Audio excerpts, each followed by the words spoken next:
Coucou les amis, j'espère que vous allez bien. Donc aujourd'hui, on va se retrouver pour une nouvelle vidéo, comme je vous l'avais dit lundi, mardi. Non, c'était dimanche. Enfin bref. Je vous fais un nouveau bilan vu que j'ai lu mes 4 livres. Donc j'espère que vous allez bien, que vous avez pas eu trop de mal avec les fêtes pour la reprise. J'espère que ça a été. Voilà. Donc aujourd'hui, bilan lecture, vu que comment dire, je vous avais quitté au niveau des vlogmas avec le livre donc Augrus Pointe que j'avais pas encore fini quand je suis partie de vacances. Donc je l'ai fini donc en étant en vacances. Donc voilà. Ensuite, j'ai lu La fileuse de verre de Tracy Chevalier que j'ai fini un peu avant la nouvelle année. Voilà. Et ensuite, j'ai lu le livre de Karine Gibel, Et chaque fois mourir un peu. Donc, j'ai commencé fin décembre et que j'ai fini donc le 1er janvier. Voilà. Et j'ai enchaîné avec donc Sa Majesté mène l'enquête, donc Balmoral à Balmoral, que j'ai fini hier. Voilà. Donc, on y va. Donc, je vais vous présenter donc le livre de Gérard Coquet, donc Augrus Pointe, la trilogie irlandaise, donc c'est le tome 1. La triade, pardon, pourquoi la trilogie? La triade irlandaise, donc le tome 1. C'est aux éditions M+. Alors, dans ce livre, donc nous sommes en Irlande, bien évidemment, nous sommes à Augrus Pointe, où il y aura Ciara McMurphy, qui fait partie de la police, donc elle fait partie de la Guarda Síochána, donc qui est la police irlandaise, qui essaye donc de combattre le crime, bien évidemment. C'est la police qui essaye de lutter contre les indépendantistes.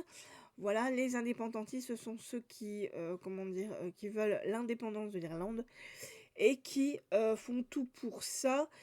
Et dans cette histoire, donc, on va se retrouver avec plusieurs meurtres qui vont s'enchaîner au début du livre. Et Ciara McMurphy, qui n'habite pas à Augrus Pointe pour le moment, va être chargée d'enquêter donc sur ces différents meurtres. Et elle va donc devoir retourner dans sa ville natale. Alors, elle n'a pas très envie, Ciara, tout simplement parce que la dernière fois qu'elle était dans sa ville natale, c'était pour l'enterrement d'une de ses meilleures amies, voilà, qui a été sauvagement assassinée. Ça s'est relativement très mal passé. Et le fait que maintenant elle fasse partie de la police n'est pas vraiment un avantage pour elle. Tout simplement parce que ses anciens amis font partie des indépendantistes et comme je vous l'ai dit, la police irlandaise est très mal vue des indépendantistes. Donc Ciara va arriver pour essayer d'enquêter. Ça ne va pas être simple parce qu'elle va bien évidemment revoir ses amis d'enfance. Elle va revoir le père de sa meilleure amie qui a été sauvagement assassiné il y a quelques années de cela. Et les retrouvailles ne vont pas se faire d'une façon très, très simple. Mais elle n'a pas le choix, il faut qu'elle enquête sur différents meurtres qui se sont passés donc à Augrus Pointe. Et en fait, au fur et à mesure de son enquête, elle va se rendre compte que si certaines personnes ont été tuées, c'est par rapport à un livre en particulier qui parle de mythologie celtique, de magie noire, voilà. Donc c'est à cause de ce livre-là que des gens meurent. Voilà. Il y a toute une conspiration par rapport à ce livre et que les gens recherchent. Et en fait, Ciara va mettre le doigt sur quelque chose d'assez énorme. Alors, j'ai apprécié la façon dont l'auteur, nous parle de l'Irlande. Voilà, ses descriptions de l'Irlande et tout, je trouve que c'est, vraiment de très, très belles descriptions.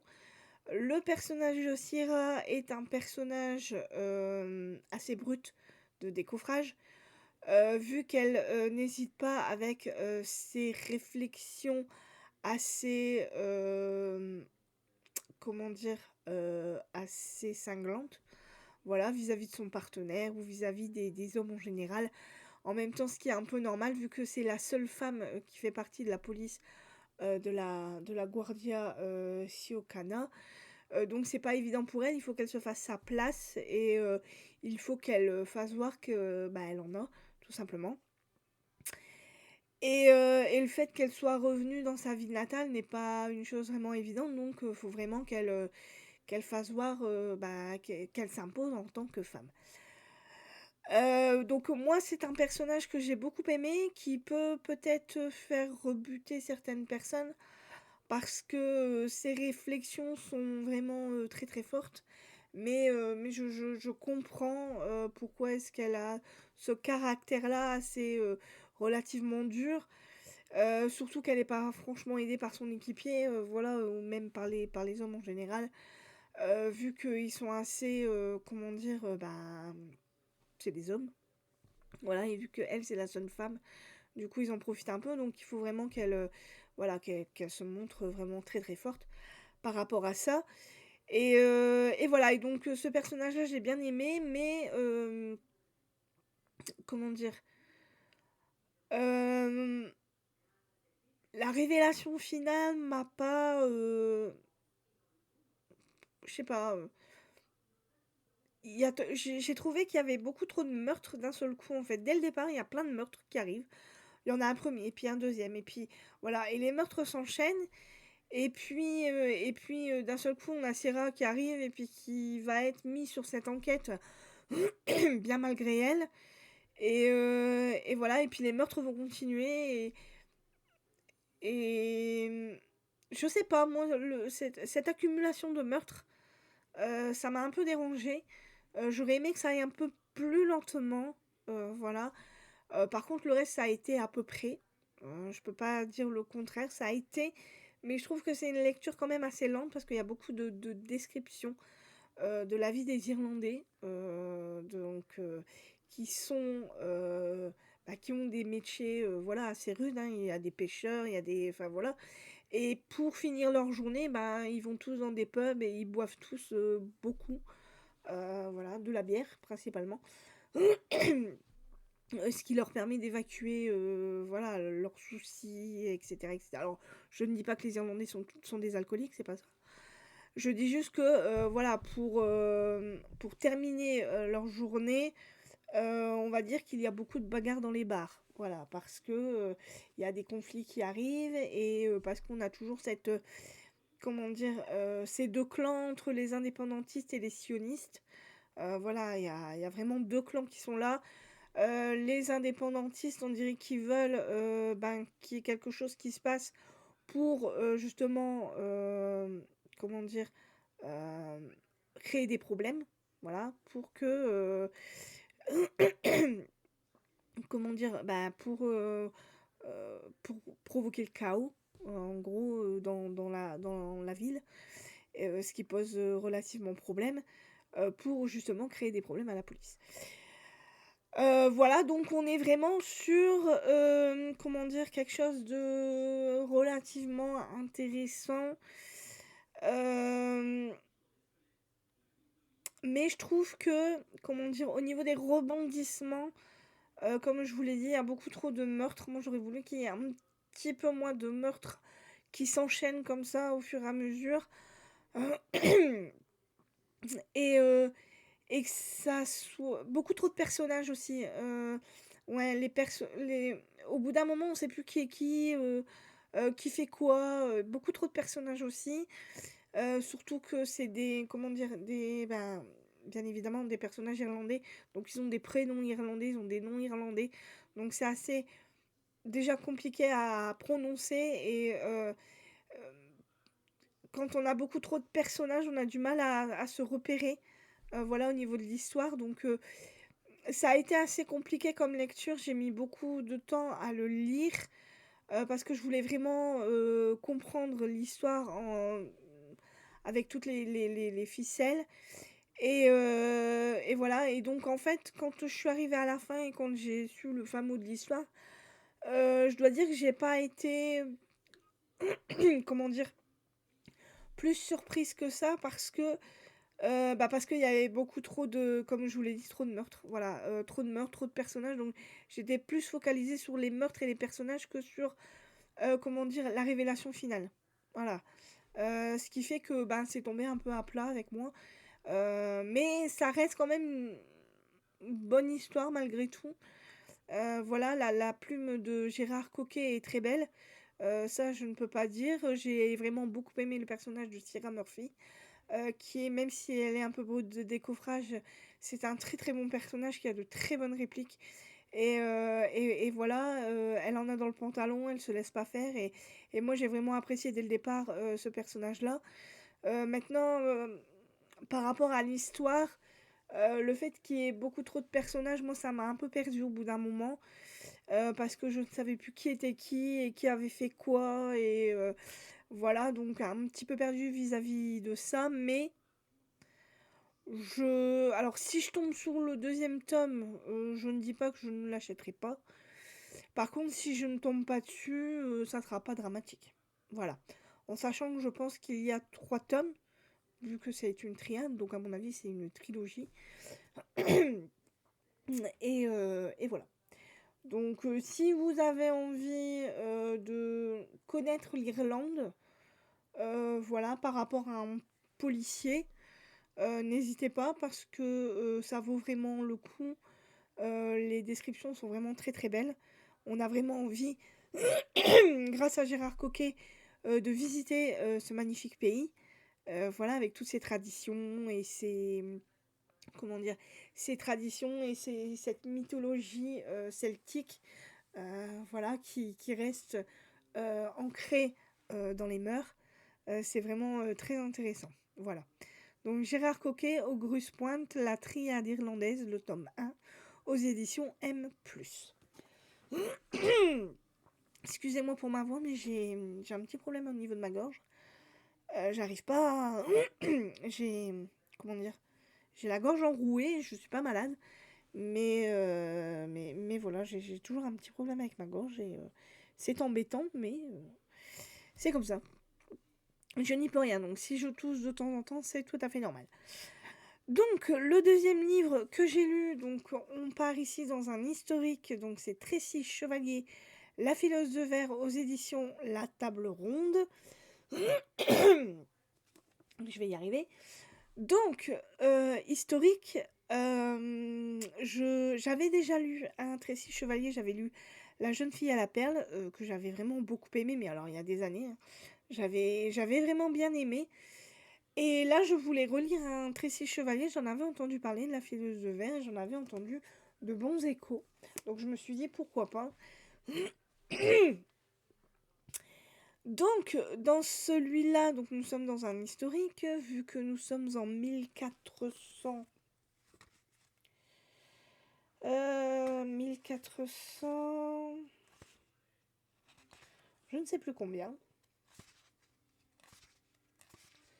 Alors...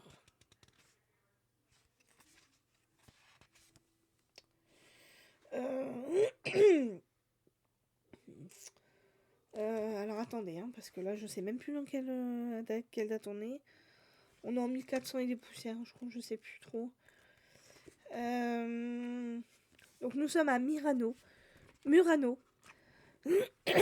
en Italie, plus précisément à Venise, près de Venise, sur une petite île pas loin de Venise. Nous faisons la connaissance d'Orsola, qui fait partie d'une famille de verriers, voilà, donc qui fabrique du verre. Donc c'est comment dire? C'est la fille. Alors c'est la comment dire? C'est la ah je vais y arriver. C'est la troisième fille de la famille, voilà. Elle a deux frères et elle va avoir une petite sœur. Donc elle a deux frères, donc Stefano, si je me souviens bien. Et, et je ne sais plus. Alors, ça fait un moment que je l'ai lu, donc du coup je ne sais absolument plus l'histoire. Donc il y a Stefano et il y a Marcelo, c'est pas ça?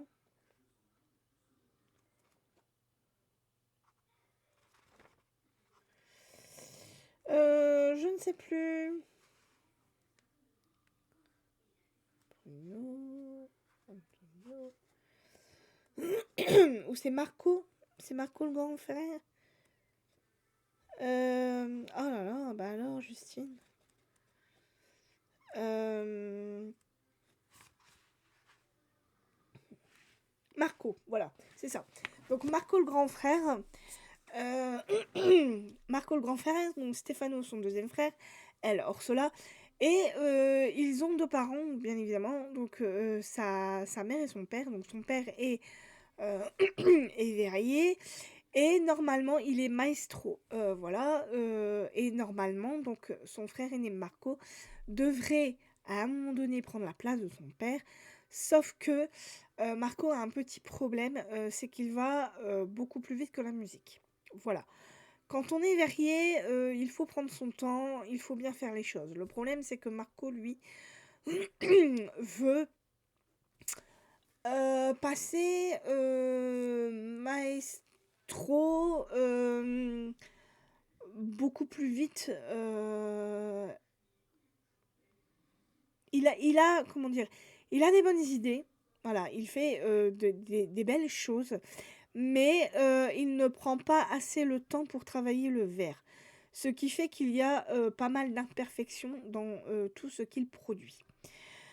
Un jour, malheureusement, le père va décéder. Il va y avoir un accident, ce qui va provoquer donc la mort du père. Et Marco va devoir assumer le rôle de maestro. Voilà, donc le rôle du père. La mère va se retrouver veuve avec un enfant à naître, ce qui ne va pas être évident. Vu qu'il faut, comment dire, rapidement que l'argent rentre. Voilà, le problème, c'est que comme Marco n'est pas. Alors, c'est pas qu'il n'est pas doué, il est doué, mais comme il veut aller beaucoup trop vite, ça fait que, en fait, les. Comment dire, les objets qu'ils vendent sont un peu invendables. Ils ont un marchand attitré, donc, qui leur prend leurs marchandises et qui les vend comment dire, un peu à travers le monde. Voilà. Le fait est que malheureusement, un malheur n'arrivant jamais seul, il va y avoir la peste qui va arriver sur l'île de Murano. Et en fait, bah, c'est tout simplement Orsola qui va, par un concours de circonstances, un peu sauver la famille, car elle va un jour, alors bien avant la peste, aller chez leurs concurrents, voilà, et en fait, elle va voir la fille du concurrent qui, elle, fabrique des perles à la flamme. Voilà. Donc, c'est différent de fabriquer des perles que de fabriquer du verre. Parce que du verre, tu le fabriques, donc comment dire, on appelle ça un souffleur de verre. Voilà. Donc, ça, il a une grande, comment dire, canne qu'il utilise pour fabriquer le verre, donc avec bah, tout ce qui est inclus dedans. Sauf que elle, Orsola, va fabriquer donc avec l'aide de cette femme, enfin de la cousine de cette femme, voilà, qui fait partie, qui est comment dire, une famille concurrente. Voilà, donc elle va apprendre à fabriquer des perles, et ces perles vont permettre à la famille tout simplement de survivre à la peste. Voilà. Euh, Parce que donc ces perles, Elle va les donner donc au marchand, qui lui va les revendre à travers le monde et grâce à ça, ils vont réussir à gagner, l'argent, de ces perles. Ils vont, pouvoir vivre, aller s'approvisionner, quand il y aura encore de la nourriture parce que, malheureusement la peste, va faire que, bah, tout au bout d'un moment va être fermé parce que ça va faire des ravages. Il y aura pas mal de morts, ce qui fait que du coup, ça va vraiment poser problème aux verriers. Le temps va passer, et Orsola va avoir, comment dire? Des occasions de se perfectionner, au niveau de ses perles, donc elle ne va pas faire que ça. Elle va faire aussi de magnifiques colliers, de magnifiques parures, que ce soit des colliers, des, comment dire? Des boucles d'oreilles, voilà, je cherchais. Sauf que, comment dire? Hem, Son travail ne va jamais vraiment être, reconnu, voilà, apprécié, surtout par son grand frère Marco. Qui se croit beaucoup plus, comment dire? Beaucoup plus important que tout le monde. Parce que, bah, à cette époque-là, les femmes, comment expliquer ça? Bah, vous le savez, à cette époque-là, les femmes, sont, comment expliquer ça? Elles sont, tenues de faire, bah, ce que font les femmes, donc la cuisine, le ménage, leur passage, et cetera, et cetera. Elles ne peuvent pas faire, des métiers d'hommes. Il y a très, très peu de femmes, qui font des métiers d'hommes, surtout dans la verrerie. Et en fait, Orsola va quand même continuer donc à fabriquer ces perles pour pouvoir, faire vivre, la famille. Voilà. Mais elle ne sera jamais vraiment, comment dire? Reconnue, pour son talent. Voilà. Surtout pas à travers le monde. Mais moi j'ai trouvé ça assez dommage, qu'elle ne soit pas reconnue, comme il le faudrait, parce qu'elle fait, bah, elle fait des choses magnifiques. Donc je trouve que c'est dommage que l'autrice n'a pas, comment dire? N'a pas plus exploité, le talent de son personnage, surtout que c'est, comment dire? C'est un thème, qu'on ne voit pas partout, surtout le thème de la verrerie.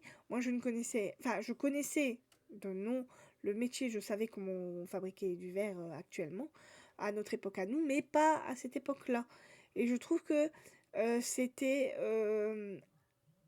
comment dire? Très intéressant, de parler de ce métier-là, à cette époque-là, dans cette ville-là, parce que le verre de Murano, je ne connaissais pas et j'ai trouvé que c'était intéressant qu'elle exploite, comme ça comment dire? Ce thème-là, le thème de la verrerie. Je trouvais que c'était très intéressant, mais je trouve qu'elle n'a pas assez exploité, le talent, de son personnage principal, donc d'Orsola, par rapport à ça. Elle ne sera pas assez reconnue, je trouve. Voilà. Elle va alors, l'autrice a pris la liberté de, comment dire? De, faire passer des époques, voilà. Au fur et à mesure de la vie, Orsola va, voilà, on passe de 1400 et des poussières à, voilà, on va arriver à la paix, donc on va avoir la période de la peste, on va avoir la période où il y aura, Napoléon Ier, il y aura aussi la Première Guerre mondiale, la seconde, et cetera, et cetera. Donc elle va prendre le principe de, faire, évoluer son personnage, parmi les siècles. Donc ça, j'ai trouvé que c'était une très bonne idée. Mais, ce que j'aurais aimé, c'est qu'elle exploite plus le talent de sa, comment dire? De son personnage principal. Voilà, parce que, Orsola va, fabriquer des choses magnifiques, qui, malheureusement, ne va pas être, exploitée à sa juste valeur.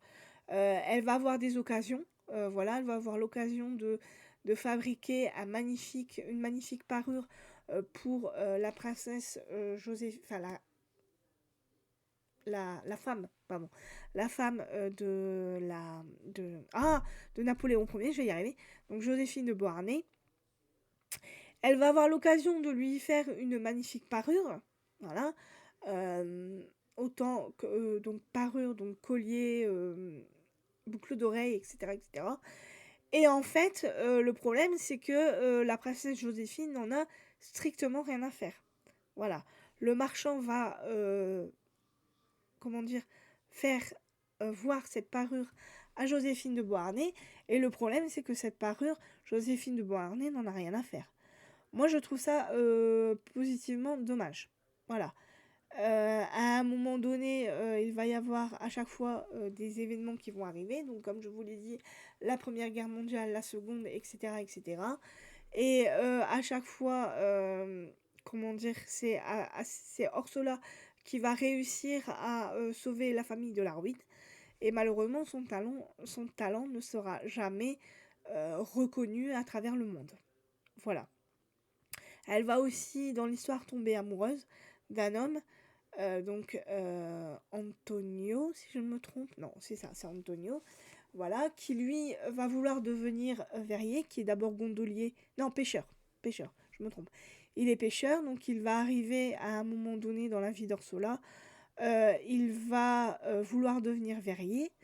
Il va travailler donc dans la verrerie des Rousseau. Et malheureusement, un jour, donc, comment dire, des sentiments vont naître entre Antonio et Orsola. Et malheureusement, elle va vouloir... Alors, ils vont tout simplement vouloir se marier ensemble. Malheureusement, c'est son frère aîné c'est son frère aîné et sa mère qui vont décider pour elle et ils vont décider de la marier à un autre homme. Le fait est que Orsola, elle n'aime pas l'homme avec qui elle va être.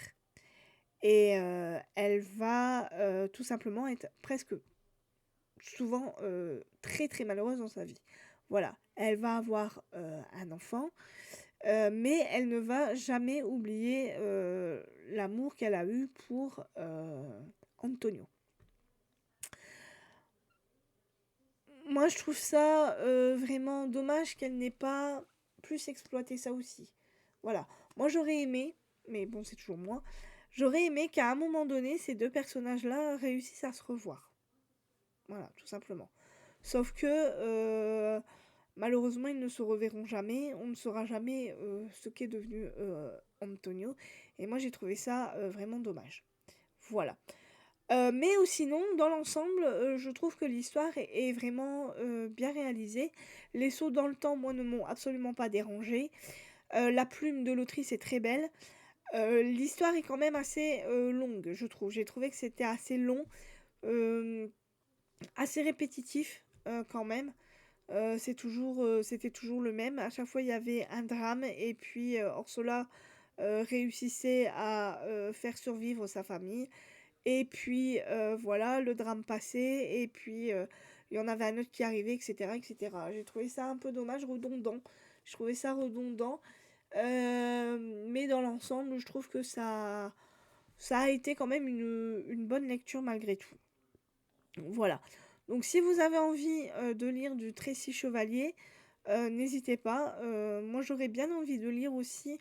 euh, C'était La couturière de Winchester. La brodeuse. Voilà, La brodeuse de Winchester. Ce livre-là me tente depuis un certain temps. Je l'avais vu une fois à mon espace culturel de chez Leclerc et je ne l'avais pas acheté et je regrette de ne pas l'avoir acheté parce que cette histoire aussi me tente beaucoup. Voilà, donc si jamais un jour peut-être, euh, si je le vois passer ou si jamais un jour je veux faire une commande sur Amazon, je me l'achèterai peut-être parce que ce livre-là me tente bien. Voilà.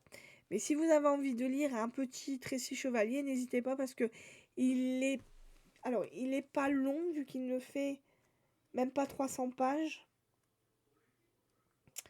Mais, alors, il n'y a pas beaucoup de chapitres. Si, pardon, excusez-moi, je dis n'importe quoi. Il fait plus de 400 pages. Voilà, un peu plus de 400 pages. Mais, comment dire, il n'est pas très long. Il n'y a pas beaucoup de chapitres. Il n'y a que 4 parties, il me semble. 3 parties. Voilà. Il n'y a que 3 parties et pas beaucoup de chapitres entre chaque partie. Donc, ça se lit quand même relativement vite, malgré tout. Mais c'est long au niveau de l'histoire parce que c'est assez redondant. Voilà, même si elle, comment dire, elle saute des années, et heureusement encore, qu'elle a sauté, certaines années parce que sinon, ça aurait fait un livre de plus de 600 ou 700 pages. Voilà. Donc si ça vous intéresse, n'hésitez pas ou sinon lisez, La jeune fille à la perle. Moi, je sais que j'avais vraiment beaucoup aimé cette histoire. C'était vraiment une très, très belle histoire. Donc Tracy Chevalier, La fileuse de verre aux éditions, La Table Ronde. Voilà. En troisième livre, donc j'ai lu le nouveau Karin Gable et chaque fois mourir un peu aux éditions donc Récamier Noir.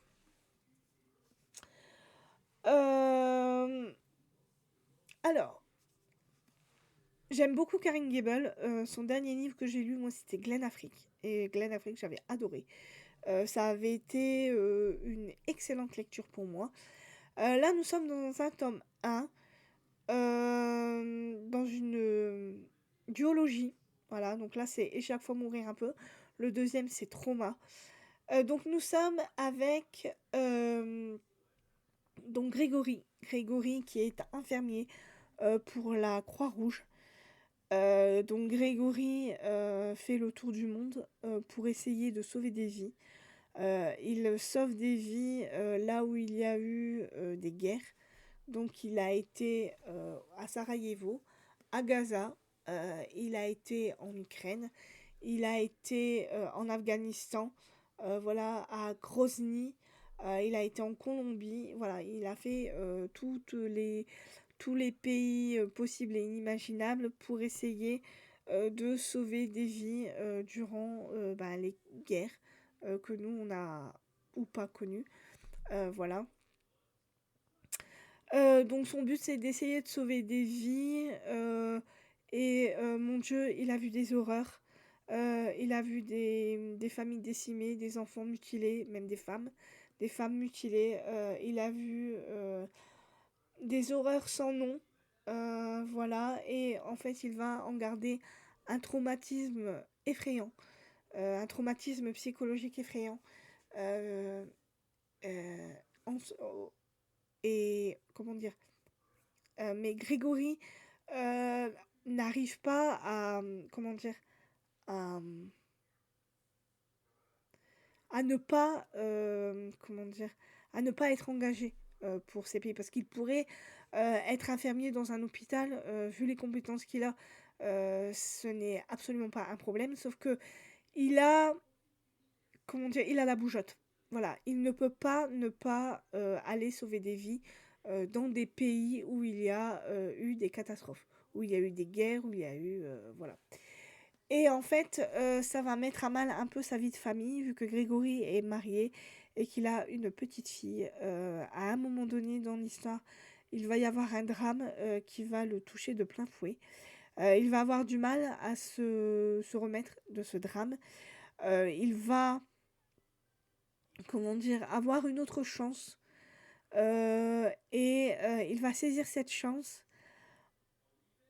Et il va pour cette chance rencontrer un petit garçon, un jeune garçon qui a perdu sa mère.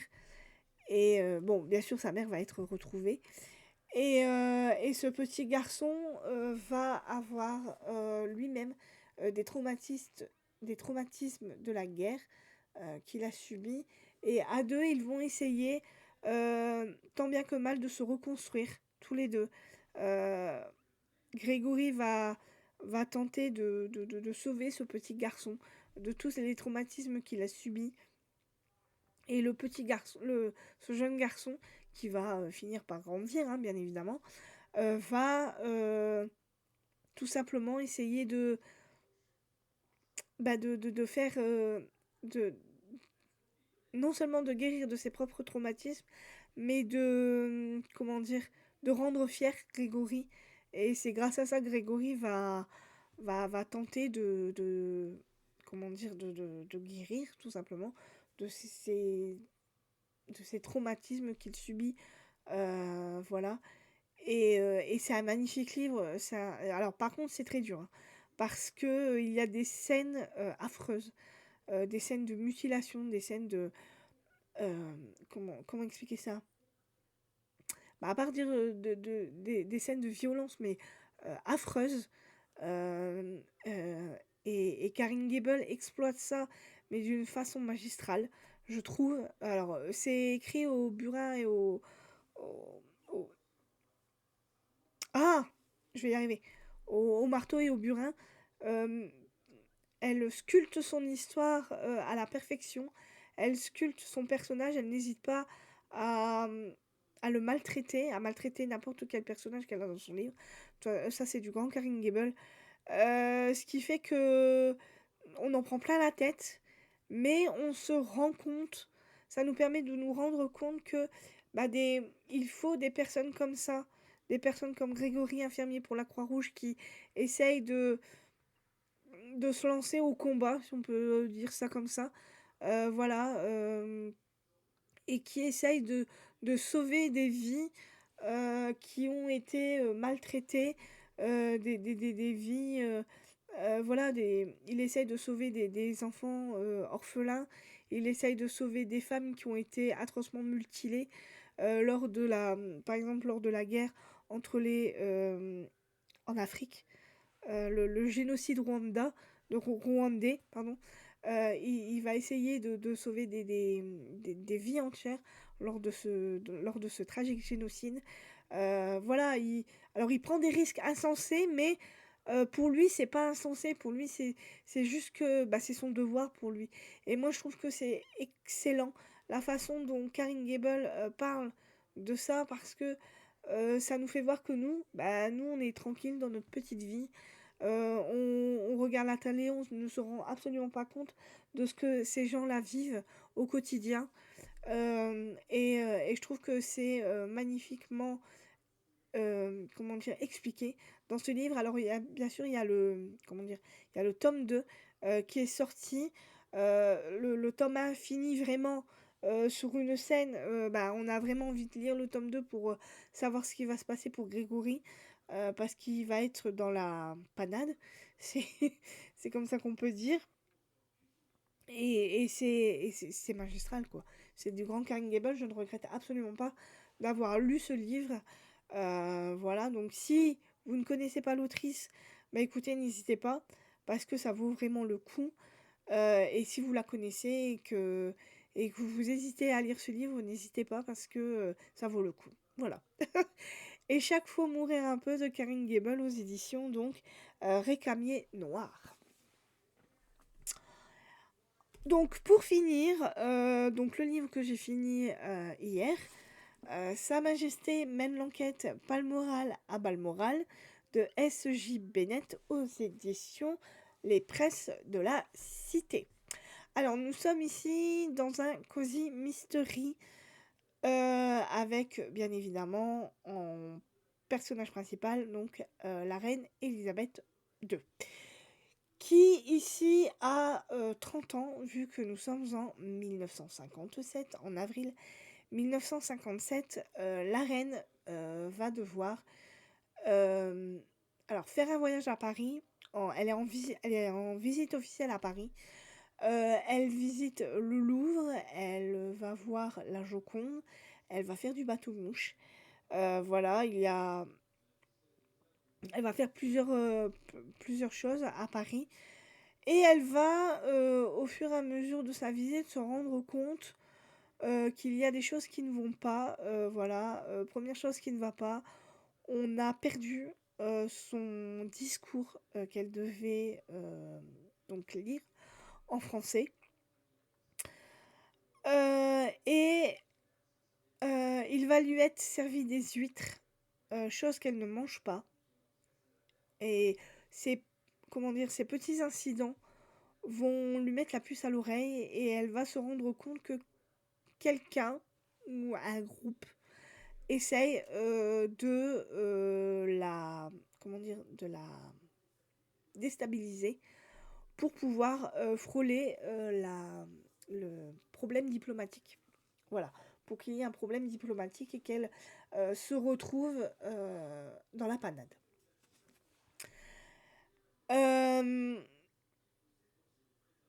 Elle va tout simplement... Non, alors pour son discours, on va réussir à lui en retrouver un. grâce à une dactylo, qui a une mémoire, photographique incroyable, qui s'appelle Joanne. Elle va, grâce à elle, retrouver donc son discours. Joanne va, lui dicter son discours par téléphone. Voilà, donc ça, ce problème-là va être réglé. Le problème des huîtres, bon, ça va, voilà, être un petit problème qui va être réglé aussi. Euh, Et en fait, quand elle va rentrer en Angleterre, elle va donc demander qui était la dactylo, grâce à qui elle a pu avoir son discours. Et en fait, Joanne va tout simplement donc se retrouver en face de la reine, et la reine va vouloir l'avoir en tant que secrétaire particulière. Voilà.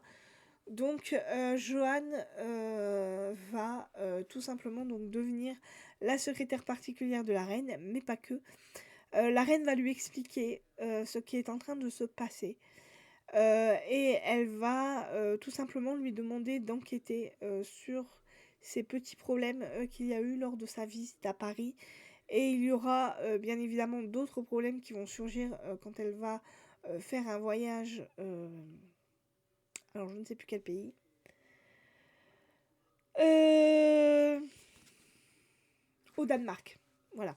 Au Danemark, il va y avoir aussi un autre souci avec une crème de beauté.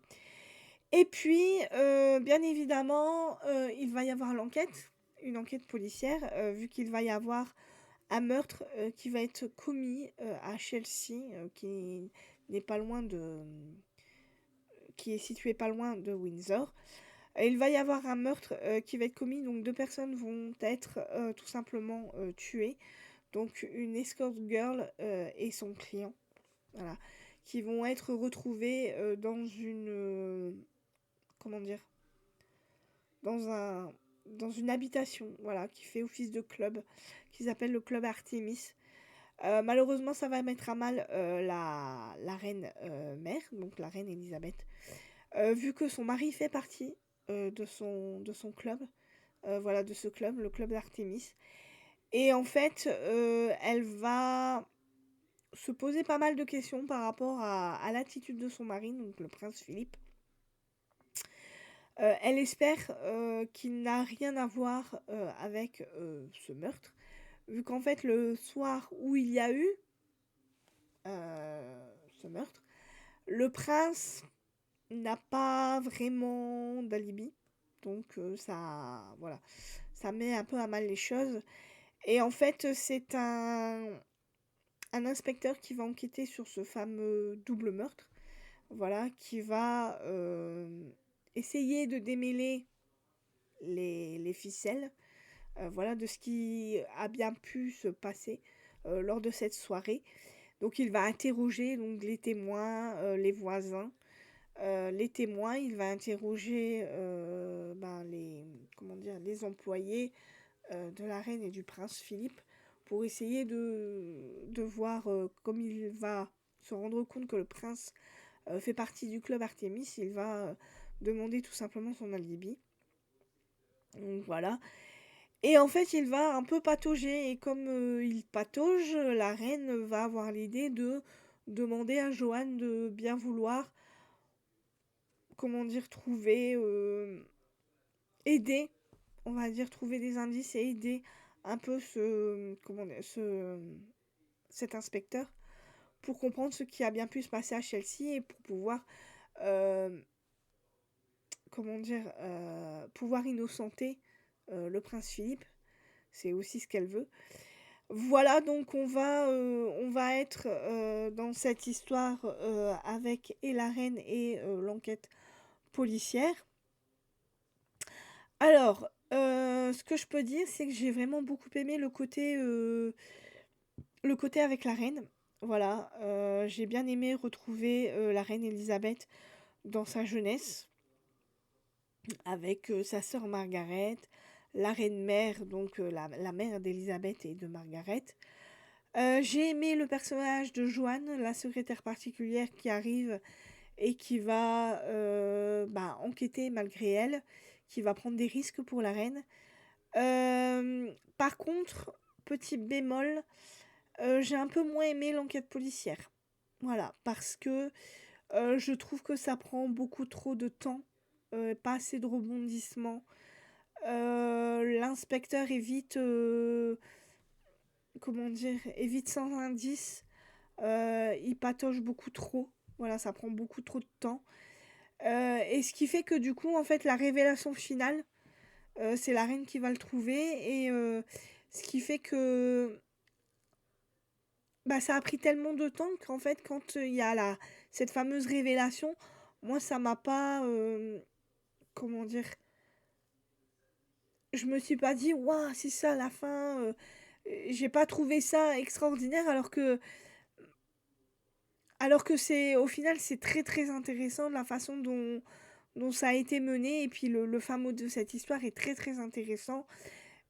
Mais ça prend tellement en longueur que j'ai trouvé ça beaucoup trop long. Voilà, s'il y avait eu beaucoup plus de rebondissements, si il y avait eu un tout petit peu plus d'humour, je pense que j'aurais mieux apprécié la fin. Mais là, ça a pris trop de temps, beaucoup trop de temps. Ce que je regrette, malheureusement. Mais c'est surtout au niveau de l'enquête hein, que ça a pris trop de temps. Sinon, le personnage de la reine Elisabeth Ier, moi, m'a beaucoup plu. Voilà, le personnage de Margaret, enfin la famille royale dans son ensemble m'a beaucoup plu. J'ai aimé passer des moments avec eux, même avec Joanne. J'ai bien aimé le personnage de Joanne. Voilà, mais l'enquête, je trouve que ça a été beaucoup trop long, beaucoup trop lent. Le fait qu'au bout d'un moment, l'inspecteur ne sache plus, voilà, comment dire, qu'il enquête pas, qu'il enquête sur un personnage et pas sur l'autre.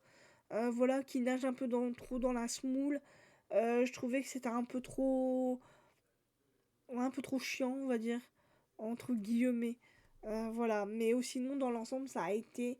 J'espère que la prochaine sera un peu plus. Comment dire? Qu'il y aura un peu plus de rebondissements, un peu plus de peps. Voilà, ça manque un peu plus de peps. Mais sinon, dans l'ensemble, ça a été relativement bien. J'aime toujours autant la plume de S.J. Bennett, qui a toujours une aussi belle plume. Voilà, et je trouve que les thèmes abordés sont des très bons thèmes.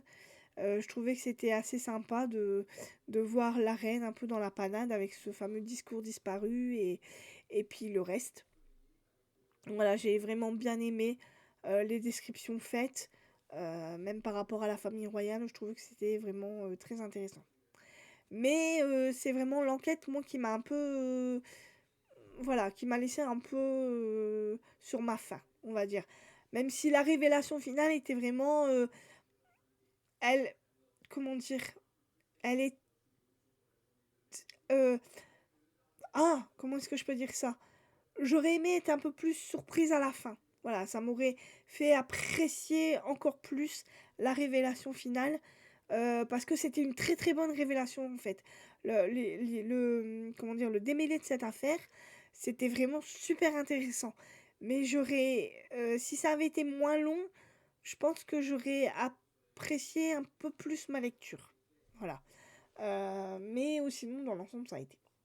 Donc, pas le moral à Balmoral, Sa Majesté mène l'enquête, donc de S.J. Bennett aux éditions Les Presses de la Cité. Voilà donc pour mes lectures que j'ai lues. Donc, j'espère que ce bilan vous aura plu. Ensuite, donc, ma lecture actuelle, donc, que je viens à peine de commencer, c'est L'ombre d'Adeline, donc de H.D. Carlton. C'est le premier livre et c'est aux éditions La Roncière. Donc c'est une dark romance. Voilà. Donc elle nous prévient bien au départ, l'autrice, en nous disant qu'il y a beaucoup de thèmes assez explicites abordés. Donc il y aura du sexe, il y aura des viols, il y aura alors du sexe, des viols, il y a du trafic d'êtres humains, du harcèlement, du trafic d'enfants, du sacrifice d'enfants, la mort d'enfants. Il y a voilà, il va y avoir des armes à feu, du bondage, de l'humiliation, de la somnophilie. Voilà, il y a beaucoup de thèmes assez, comment dire? Assez hard, voilà, expliqués dans ce livre. Donc ceux qui n'aiment pas ça, ne lisez pas ça, ça ne sert à rien. Moi, je vais essayer, je vais voir si ça me plaît et on verra bien, ce que ça va donner. Oh sinon, après ce livre-là, j'ai l'intention de lire, le Lucinda Riley, donc La rose de minuit et puis ensuite, je ne sais pas, je vous dirai ça, dans une prochaine vidéo, je pense. Voilà, donc j'espère que cette vidéo vous aura plu. J'espère que vous avez, de très bonnes lectures et que tout va bien pour vous. Écoutez, moi je vous dis à la prochaine. Alors après, quand je ne sais pas, quand j'aurai lu mes 4 livres, vous verrez ça en temps et en heure. Voilà, donc je vous souhaite une très bonne journée, de très bonnes lectures et je vous dis donc à la prochaine. Bye bye.